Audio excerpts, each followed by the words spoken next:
Everybody knows how to walk, run, swim, or bike because they grew up doing those activities. But not everybody knows how to row because they didn't grow up rowing. And because of that, they find it intimidating and they also think it's complicated.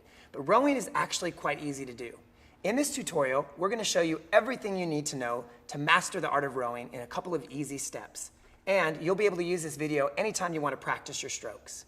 So as we get started, there are three things you need to remember: the order, the power, and the timing. If you get those three things, you can master rowing very, very easily. So Josh is going to connect himself to the rower and strap in, and he's going to pull a few perfect strokes. Now, as you watch Josh pull a few strokes, if you don't know anything about rowing, you may not know why he's doing it so well. But the first thing that Josh is doing perfectly is the order. Many people believe that the legs, the core, and the arms all push and pull at one time because it's a total body activity. But in rowing, it's actually a linear progression, and those muscle groups or those body parts actually initiate at different times in the stroke. The order is very specific. It is legs first, then core, then arms, then core, then legs. Let's look at that again.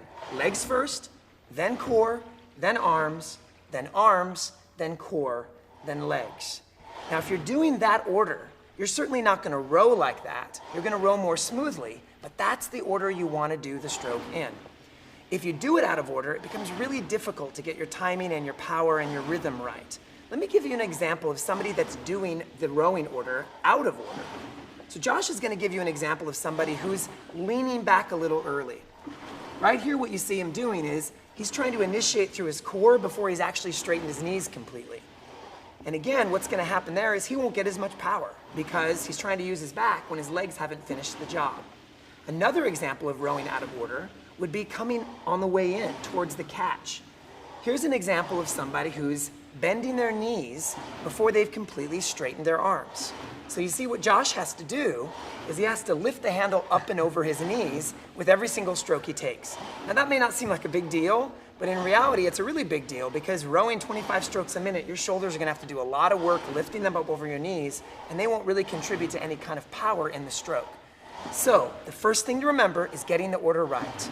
Just practice your legs first, then your core, then your arms, and make that movement smoothly and slowly in one complete stroke, and you're on your way. The second thing that's important to remember is power. In rowing, the power distribution is not even from your toes all the way up to your fingertips. It's actually distributed very specifically between the legs, the core, and the arms. If we broke it down, it would be 60% of the power in your legs, 20% in your core, and 20% in your arms. So think 60, 20, 20. Now, that's not going to be exactly the percentages for everyone that gets on a rower, but it's going to be pretty close.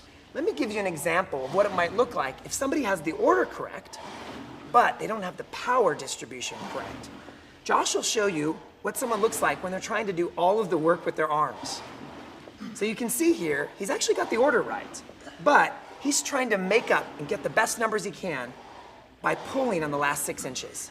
Now, you'll get pretty good numbers for a few seconds, but your arms are going to get very tired very quickly. And many people find if they do this, they can't last on the rower more than a couple of minutes. So when you're rowing, remember the power distribution. Put most of it in the legs, push with the thighs, then lean back, then pull with about 20% in the core and 20% in the arms.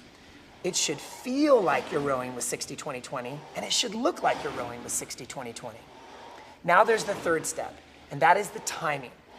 A lot of people get on rowing machines, and they do what we call a 1-1 ratio, where they run 1 count out and then 1 count in. They row 1 count out and 1 count in. And they actually race to the front of the rower or to the catch. Rowing is actually a 3-count movement. So the movement's actually 1 out, 2 counts in. 1, 2, 3. 1, 2, 3. And even if you're rowing faster, you still want to protect that ratio of 1, 2, 3. Another way to think about it is the drive, that 1 count, say to yourself, power. And then on the way into the catch, say patience, patience twice. So it works like this. Power, patience, patience, power, patience, patience, power, patience, patience. That'll help you get the timing down. And even when you're rowing all the way up at that 40 strokes per minute during the race, during the indoor row workout, you still want to think to yourself, 1, 2, 3, power, patience, patience. And it's really simple why you want to do this. If you row too quickly and you don't give yourself that 2-count recovery, you think your power is going to be bigger in the long run, but you actually see your power fade because you don't give your body enough recovery on that powerful drive. Just like if you were in the water and you pulled a few strokes, you wouldn't immediately put the oar back in the water. You've got to send the boat, take a little recovery before you grab the water and take another stroke. So those are the 3 most important things. Get the order right, legs, core, arms. Get the power right, 60-20-20, legs, core, arms. And then get the timing right. 1 out on the drive and 2 coming in on the recovery. That's all you need to know to be a great rower. Now, you may not get all of those steps right away, so concentrate on one thing at a time. But we promise you, if you practice this video just a couple of times, you're going to have rowing mastered in no time.